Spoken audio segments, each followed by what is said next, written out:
Good morning বন্ধুরা। এখন বাজে সকাল 7টা। তো 7টা থেকে আজকে আমি আমার ব্লগটা স্টার্ট করতেছি। মিঠু ডেইলি লাইফস্টাইলে তোমাদেরকে জানাই অনেক অনেক স্বাগতম। আশা করি তোমরা সবাই ভালো আছো, সুস্থ আছো। আমিও ভালো আছি, সুস্থ আছি। আর দেখো এত গরম, এত গরম। গরমের জন্য আমি আজকে অনেক সকালে উঠে গিয়েছি। রাত্রে তেমন ঘুমও হয় না গরমের জন্য। সকালে উঠে একদম ভালো করে স্নান করে নিচ্ছি। একদম চুল মাথা টাথা সব ভিজিয়ে ভালো করে স্নান করিয়ে সকালে যত কাজ ছিল সব কমপ্লিট করে নিয়েছি। যা যা কাজ আমার, তোমাদের তো জানোই আমার কি কি কাজ। সকালে উঠে ফুল টোকানো, বাসন মাজা, ঠাকুরের বাসন মাজা, ঘর মুছা সব কমপ্লিট হয়ে গিয়েছে। আজকে কিন্তু ওয়েদারটা খুব সুন্দর। হ্যাঁ, গরম আছে কিন্তু ওয়েদারটা ভালো, রোদ্দুর তেমন নাই এখন পর্যন্ত। দেখো ওয়েদারটা খুব সুন্দর করেছে। তো এখন সকালের ব্রেকফাস্টটা কিছুই বানানো হয়নি। দাদাভাইকে সকালে ঘুমের থেকে উঠে আমি দাদাভাইকে আগে রুটি আর ঘুগনি বানিয়ে দিয়েছি। দাদাভাই খেয়ে চলে গেছে। এখন আমি বানাবো আর চা খাবো। আর হ্যাঁ, ঠাকুর ঘরে গিয়ে ভুট্টা লাড়াবো। রোজের মতো তোমাদেরকে ঠাকুর ঘরে পূজা টুজা দিয়ে আসি, তারপরে ভিডিওটা আমি আরম্ভ করি। তো সঙ্গে থাকো। আশা করি তোমাদের আজকে আমার এই ব্লগটা ভালো লাগবে। তো সঙ্গে থাকো, চলো স্কিপ না করে আমার চ্যানেলটা দেখতে থাকো। পূজাটা দিয়ে নিয়েছি, ভোগটা লাগাবো। এদিকে রুটি বানানো হয়ে গিয়েছে। চলো রুটিটা আমি এখন গিয়ে ফ্যানের তলে বসে বসে খাবো। তো চলো ফ্যানের তলে বসে রুটিটা খেয়ে নিই। তো বন্ধুরা, রুটি আর ঘুগনি বানিয়ে নিয়েছি। ছেলেকে তো বললাম, ছেলে খেয়ে চলে গেছে, দাদা ভাই খেয়ে চলে গেছে। তো আমি এখন রুটি আরও ঘুগনিটা খেয়ে নিব। তো চলো ফ্যানটা চালিয়ে নিই, এত গরম। কারেন্ট আছে। তো চলো খাওয়াটা সেরে নিই, তারপরে আবারও আসছি তোমাদের সাথে কথা বলতে আর রান্না শেয়ার করতে। ছেলেকে পাঠিয়েছি, ও চলে গিয়েছে অফিসে। বলছে মা যদি মাছ আসে এখানে সামনে বাড়ি পাশেতে তো নিয়ে নিও। কখনো কখনো মাছ নিয়ে আসে আমাদের পাশের বাড়ি, পাশে আসা যাওয়া করে রাস্তাতে। তো যদি আসে তবে নিয়ে নেব। তো সঙ্গে থাকো, চলো চলো খেয়ে নিই। তো বন্ধুরা, রুটি খাওয়া সব কমপ্লিট। ছেলেকে জাস্ট পাঠিয়ে দিলাম, খেয়ে ও চলে গেল। আর এদিকে দেখো আমি চলে এসেছি এখন পাকঘরে। লাইটটা জ্বালিয়ে নিই। পাকঘরে চলে আসলাম। রুটি খাওয়ার বাসন টাসন সব মেজে নিয়েছি। এদিকে প্রেসার কুকারও সব মেজা টাজা হয়ে গিয়েছে সব। এদিকে তাওয়া টাওয়া সব ধুয়ে নিয়েছি। আর হ্যাঁ, তোমাদেরকে বলেছিলাম যে মাছ যদি এখানে আসে মাছ নেব। তো যে মাছ নিয়ে নিয়েছি। মাছটা কেটে ধুয়ে হলদি লবণ দিয়ে মেখে রেখে দিয়েছি, পরে রান্না করব। তবে ভাবছি এখন একটু রেস্ট করে নিই। সেই বন্ধু সকাল থেকে উঠে একদম এক লাগাতারে কাজ। আর এখন ভাবছি ফ্যানটা চালিয়ে একটু রেস্ট করে নেব, কারণ এক লাগাতারে কাজ করা যায় না, খুব শরীরটা অসুস্থ অসুস্থ ভাব লাগে তার জন্য। আর আমি এখন ছেলে যাওয়ার সাথে সাথে ছেলের রুমটাতে চলে আসি, ছেলের বিছনাতে আমি এখন রেস্ট করব। ছেলে যখন থাকে তো ছেলে তো সকালবেলা উঠেই কাজে চলে যায়, দুপুরবেলা একটু আসে ভাত খেতে, আবার চলে যায়।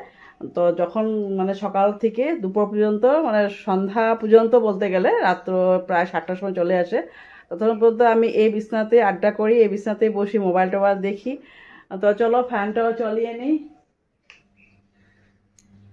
ফ্যানটা চালিয়ে তারপরে একটু রেস্ট করব, রেস্ট করে তারপর রান্নাঘরে চলে যাব। আর একটু মোবাইল গুতাগুতি করব, যেমন আমি মোবাইল দেখি, ব্লগ দেখি, যে এপি ব্লগস, তারপর টিনা ব্লগস, তারপরে MS ফ্যামিলি, এগুলো দেখি। তো এগুলো একটু বসে বসে দেখবো। আর আমাদের টিনা রানীর কি বলবো, আমাদের টিনা রানীর যে ন্যাকামো কথাগুলো শুনতে ভালো লাগে, তার জন্য টিনা রানীর ব্লগটাও দেখবো এখন বসে বসে। তো বন্ধুরা, অনেক রেস্ট করলাম, এখন বিছানাটা ছাড়ি, চলো কিচেনে যাই, কিচেনে গিয়ে রান্না বসাই। অনেকক্ষণ রেস্ট করেছি, এখন প্রায় 11টা বেজে গিয়েছে। তো এখন রেস্ট করা হয়ে গিয়েছি। এখন যাই রান্নাঘরে, যেমন বাসন টাসন মেজে রেখেছিলাম সব এভাবেই আছে, বাসন গুছাতে হবে আর সবজি কাটতে হবে। কি কি রান্না করব সব সবজিগুলো কেটে নেব। সব বলতে কি বেশি কিছু রান্না করব না, আজকে সিম্পলে কিছু রান্না করব। তো চলো সব বাসন টাসনগুলো গুছিয়ে নিই, আমি বলে দিচ্ছি মেজে নিই, মাজা তো কখনো হয়ে গিয়েছে। আর এদিকে দেখো জলের বোতলগুলো ভরাই নিই, জলের বোতলগুলো ভরে নিতে হবে। এই জলের বোতলগুলো সব এখন ভরিয়ে নেব। আর এদিকে বাসনগুলো চলো সব গুছিয়ে নেই, তারপরে চাউল ভিজাতে হবে। চাউল ভিজাই নিই আজকে, চাউলটাও ভিজাবো।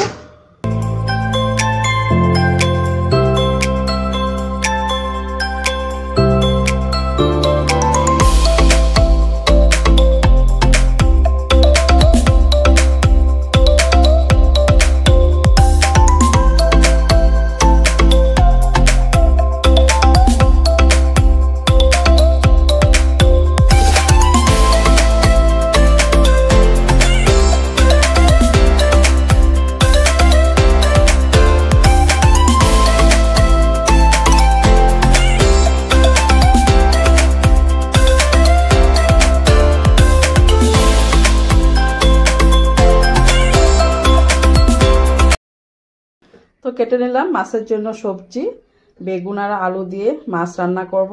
আর এদিকে দেখো পেঁপে, আমরা তো পেঁপে বলি, তোমরা কি অমিতা বলো না কি? তো এটা পেঁপে দিয়ে পেঁপে কুড়িয়ে মানে ঘন্ট বানাবো। আর দেখো এদিকে সবজি বের করেছিলাম, কবে নিয়ে এসেছো দাদাভাই, আজকে 3-4 দিন হয়ে গিয়েছে। পাট শাক, তো পাট শাকটা অল্প খারাপ খারাপও হয়ে গিয়েছে।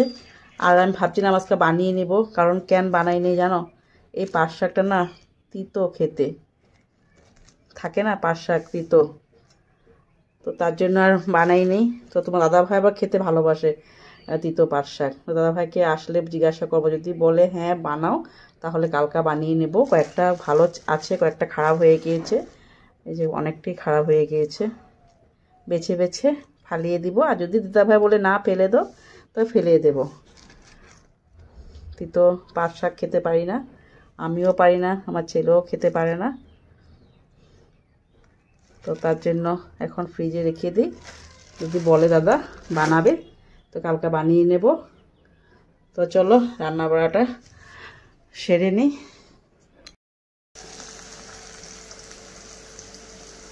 এদিকে বসিয়ে দিলাম আলু, একটু ভেজে নেব। এই পেঁপেটা ঘন্ট বানাও বলেছিলাম না, তার জন্য। আর এইদিকে দেখো মাছের আলুটা আমি একটু সিদ্ধ করে নিয়েছি, কারণ এখন আলুগুলো একদম ভালো না, তার জন্য একটু সিদ্ধ করে নিয়েছি, পরে ভেজে বেগুন দিয়ে বানিয়ে নেব। এদিকে আলুটাও ভেজে নিই একটু। এদিকে ঘন্টটা হয়ে যাচ্ছে, আর এদিকে ভাতটাও চাপিয়ে দিলাম। ঘন্টটা প্রায় হয়ে যাচ্ছে, একটু আর একটু হবে, তারপরে নামিয়ে নেব।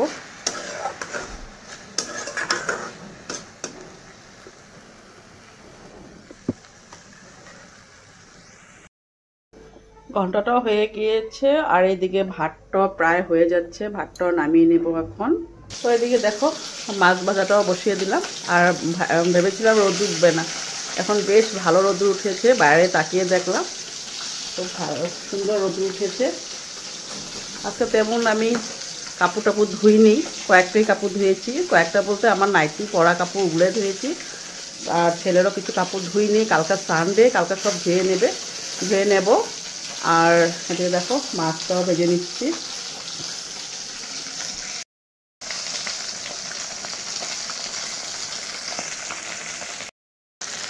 এদিকে তরকারিটাও দিয়ে দিলাম সম্বার, আলু বেগুনটাকে ভালো করে একটু সাঁতলিয়ে নিই।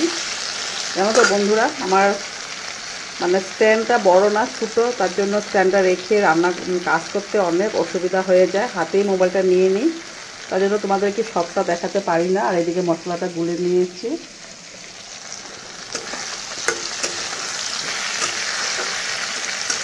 ভালো করে ভাজা হয়ে গেলে মশলা দিয়ে দেব।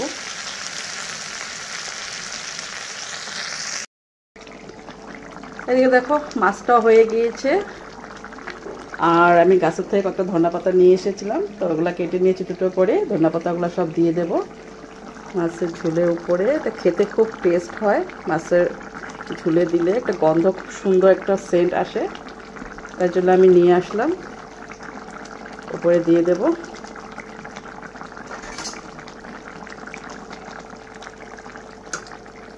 তো হয়ে গিয়েছে আমার রান্না কমপ্লিট, এখন গ্যাসটা সব মুছে পরিষ্কার করে নিব।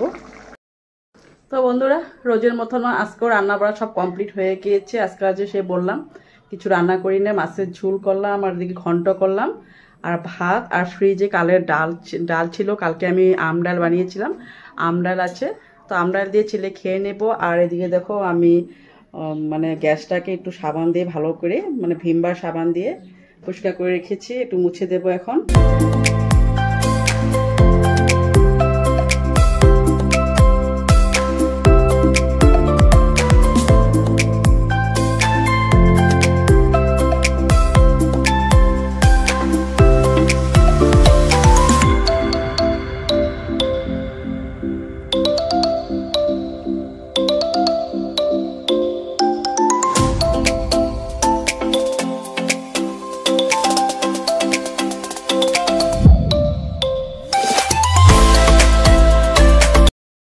তো রোজের মতো রান্না বাড়া সব কমপ্লিট করে গ্যাস ট্যাস মুছিয়ে নিলাম।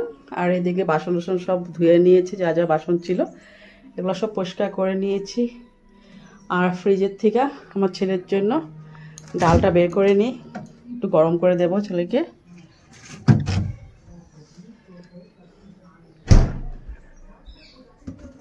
যে কালের আম ডাল আছে, ওর হয়ে যাবে আজকে, রাত্রে আবার বানিয়ে নিব একটু। তো সেই বন্ধুরা, রোজের মতনই রান্না, রোজের মতনই কাজ, আর ভাল লাগে না রোজের মতন কাজ করতে করতে, একটু কিছু নতুন কিছু করতে ইচ্ছে করে। তো বন্ধুরা, রান্না বাড়া সব কমপ্লিট করে এই জন্য চলে আসলাম ছোটি বহু দেখতে। আমি রোজ মানে রান্না বান্না করি, আমি বসে যাই এখানে, ছোটি বহু দেখি, ছোটি বহু দেখে তারপরে আমি ছেলে আসলে খাওয়া দাওয়া করে নিই। আরও হ্যাঁ, আর কি বলছিলাম তোমাদেরকে, যে বলছিলাম যে রোজের মতন আর রান্না বাড়া করতে আর ভালো লাগে না।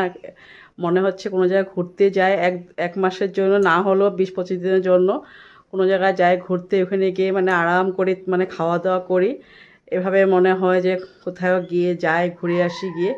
কিন্তু আমাদের ভাগ্য নেই, কারণ ছেলে তো এতদিন ছিল পড়াশোনা, এখন পড়াশোনা করছে, তার মধ্যে আবার ও কাজও করছে। আর তারপর তোমাদের দাদা ভাইও রোজের দোকান, তার জন্য আর হয় না এসব আমাদের ঘুরতে যাওয়া। হ্যাঁ, গিয়েছি আমি যখন আমার ছেলে 4 বছর মতন বয়স হয়েছিল, তখনই আমার চোখের প্রবলেমটা দেখা দিয়েছিল, তখনই আমি গিয়েছিলাম ঘুরতে। মানে ঘুরতে বলতে কি, ঘোরাও হয়েছে, আমাদের ট্রিটমেন্টও হয়েছে। গিয়েছি প্রথম আমরা নেপাল, তো নেপাল ডক্টর দেখিয়ে ঠেকিয়েছিলাম কয়েকদিন ওখানে হোটেলে। তারপরে ওখানে গিয়ে তারপরে আমরা ইসেতে গিয়েছিলাম, শিলিগুড়ি গিয়েছিলাম। তো দার্জিলিং যাব বলে ভেবেছিলাম, কিন্তু সময় হয়নি, তখন ছেলেরও স্কুল ছিল, 4 বছর বয়সে তো স্কুল থাকেই, তার জন্য আর যাইনি। দাদা ভাইয়েরও বিজনেসটা মানে বেশি দিন বন্ধ করে দিলে অসুবিধা হয়ে যেত, তার জন্য আমরা কি করলাম, শিলিগুড়িতে ঘুরে টুরে মানে আর যাইনি। দার্জিলিং আর যাইনি, দার্জিলিং না গিয়ে ঘরে চলে এসেছি। তা ভেবেছিলাম নেক্সট যখন আবারও যাব নেপাল চোখ দেখাতে, তখন যাব। কিন্তু আবারও আমাদেরকে অ্যাড্রেস দিল যে হায়দ্রাবাদে খুব ভালো, আমার যে মানে গ্লোকোমা চোখের যে প্রবলেমটা, তার জন্য মানে হায়দ্রাবাদে ভালো। তার জন্য কী করলাম, আমরা আবারও মানে 1 বছর মতন পরেই আমরা আবারও হায়দ্রাবাদ চলে গিয়েছি। তো হায়দ্রাবাদ গিয়ে আবারও ওখানে মানে আমার ভাগনা ছিল, তো ভাগনার সাথে আমরা মানে ভাগনা যেখানে রুম নিয়েছিল ওই রুমে আমরা ছিলাম। ভাগনা আমাদেরকে অনেকে হেল্প করেছিল। তো ভাগনার রুমে থেকে প্রায় আমরা 1 সপ্তাহ মতন থেকেছিলাম, থেকে তখন আমরা চোখ দেখিয়েছিলাম। তো তখনই আমি হায়দ্রাবাদের সব জায়গাতেই ঘুরেছি। হায়দ্রাবাদ মোটামুটি আমার মানে চিনা, তো ওখানে আমি অনেক দিনে ছিলাম। তো ওখানে ঘুরে টুরে চোখ টোক দেখিয়ে চলে এসেছিলাম। তারপরে আর আমরা কোনো জায়গায় যাইনি তেমন। আর হ্যাঁ, কলকাতা গিয়েছিলাম, কলকাতা তারকেশ্বর মন্দির থেকে আরম্ভ করে সব কিছুই দেখেছি কলকাতাতে। তারপর কলকাতা থেকে ঘুরে আসার পর আবার আমাদের আসামে গুয়াহাটি। তো গুয়াহাটি তো আমি এমনিও আগেও যেতাম, আমাদের মাসি ছিল ওইখানে। তো গুয়াহাটিতে আবারও গিয়েছি আমি ডক্টর দেখাতে। তো আমাদের যেখানে আমি গিয়েছি মানে আমি নেপাল বলো, হায়দ্রাবাদ বলো, গুয়াহাটি বলো, কলকাতা বলো, সব জায়গাতে দেখিয়েছি চোখ। সব জায়গাতে আমাকে সেম রিপোর্ট দিয়েছে যে আমার চোখে গ্লোকোমা, এটা চোখের মানে হাই প্রেশার, যখন হাই প্রেশার হয়ে যায় তো সেটাকে গ্লোকোমা বলে। তো সেটাই আমার ঘোরা। আর তেমন করে আমি কোনো জায়গায় ঘুরতে যাইনি এখন পর্যন্ত। খুব ইচ্ছা আছে, দেখি কখনো যদি পারি, দীঘা টিঘা এসব যাওয়ার খুব ইচ্ছা। তো যদি পারি যাব। আর তো চলো বেশি কথা না বলে, অনেক কথা বলছি তোমাদের সাথে, ভালো লাগে তোমার সাথে অনেক কথা বলতে। তো চলো এখন একটু বসে বসে টিভিটা দেখে নিই, ছেলে আসুক, ছেলে আসলে ভাত খেয়ে নেবো। আর এখন প্রায় বাজে 2টা, ছেলে আসার সময় হয়ে গিয়েছে, ছেলে আসলে ভাতটা খেয়ে নেব। তো সঙ্গে থাকো। গুড ইভিনিং বন্ধুরা। তো ঠাকুর ঘরে চলে আসলাম সন্ধ্যাবাতি দিতে, সন্ধ্যা হয়ে গিয়েছে, চলো সন্ধ্যাটা দিয়ে নেই।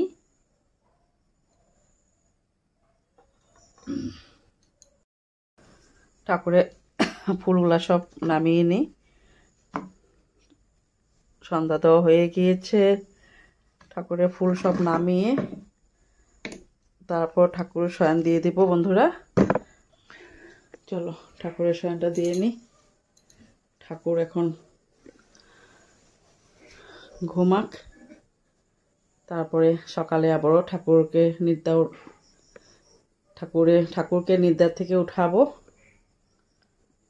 ঠাকুরের লাইটটা অফ করে দিই।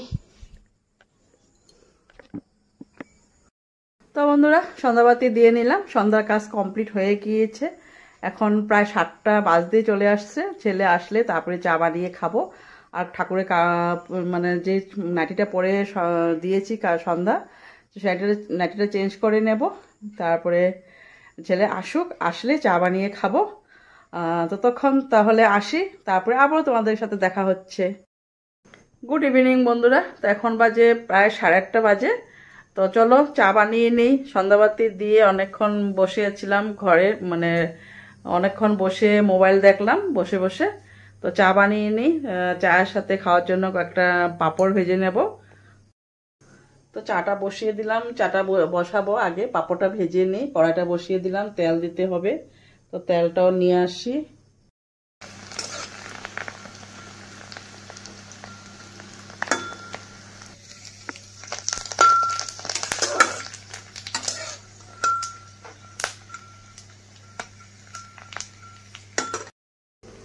বসিয়ে দিলাম চাটাও, পাঁপড় ভাজা হয়ে গিয়েছে। আর আমি দেখো কত ছোট বাটি, আর সেই আমি কত বড় হাতাটা নিয়ে নিয়েছি। কারণ এটা নিয়েছি কেন বলো তো, এই হাতাটা দুধের মধ্যে ছিল, তো দুধও মানে আজকে শেষ হয়ে গিয়েছে, কালকে সকালে আবার নিয়ে আসতে হবে। তাই ভাবলাম সসপ্যানটার মধ্যে এত বড় হাতাটা ঢুকিয়ে রাখবো ফ্রিজে, তা হাতাটা এখানে নিয়ে আসলাম বাটির মধ্যে। তারপরে এদিকে দেখো আমি পাঁপড় ভেজে নিয়েছি, একটু পুড়ে পুড়ে গেছে পাঁপড়টা। আর এগুলা আমার জন্য দেখো AB সব লেখা, HI এভাবে, মানে এগুলা কি বলতো, ছোট ছোট ABCD এনেছিল তোমার দাদা ভাই পাঁপড় আমাদের সোনা পাপা অংশুর জন্য। তো তোমরা তো জানো অংশুর, তোমাদেরকে আগে বলেছি কিনা জানি না, আমার মনে নেই ঠিক। অংশুর শরীরটা তেমন ভালো না, জ্বর উঠেছে, আজকে অনেক দিন হয়েছে আমাদের বাড়িতে আসে না। তো পাঁপড়গুলো দেখছি নষ্ট নষ্ট হয়ে যাচ্ছে, তা ভাবলাম যে ভেজে এখন আমরা খেয়ে নিই, ও যদি শরীরটা ভালো হয় তারপরে বলবো আবারও নিয়ে আসতে অংশের জন্য। সেদিন আসছিল, আমি বলছি ABCD খাবে, পাঁপড় ভেজে দেবো, বলছে না খাবো না, তার জন্য ওকে আর ভেজে দেইনি। তো চলো এদিকে আমার চাটাও হয়ে গিয়েছে, চাটা পেয়ে নিয়েছি কাপে। তো চলো চাটা নিয়ে যাই, ছেলে আর আমি বসে বসে খেয়ে নিই। চাটা নামিয়ে সাথে সাথে আমি চাউলটাও ভিজিয়ে নিলাম। চাউলটা ভিজালো, মানে ভিজিয়ে রাখলে ভাতটা খুব সুন্দর হয়। তো চালটা ভিজিয়ে রেখেছি, চালটাকে একটু ঢাকা দিয়ে যাই। 10টা লাগাতারে আমি রান্না বসিয়ে দিব। দাদাভাই আসতে 9:30টার দিকে দাদাভাই চলে আসবে, তা 10টার সময় ভাতটা বসিয়ে দেব। তো বন্ধুরা চাটা খেয়ে নিই। তো আজকের জন্য এইখানেই, কালকে আবার আসছি নতুন ভিডিও নিয়ে। তোমরা এইভাবে আমার পাশে থাকো, লাইক শেয়ার সাবস্ক্রাইব করো। তোমাদেরকে অনেকেই দেখি আমার ব্লগ দেখো, কিন্তু সাবস্ক্রাইব কেউ করো না, সাবস্ক্রাইব করো। তো আজকের জন্য এখানে, সবাই ভালো থাকো, সুস্থ থাকো, আমার চ্যানেলটাকে প্লিজ লাইক শেয়ার সাবস্ক্রাইব করে দিও। Bye bye.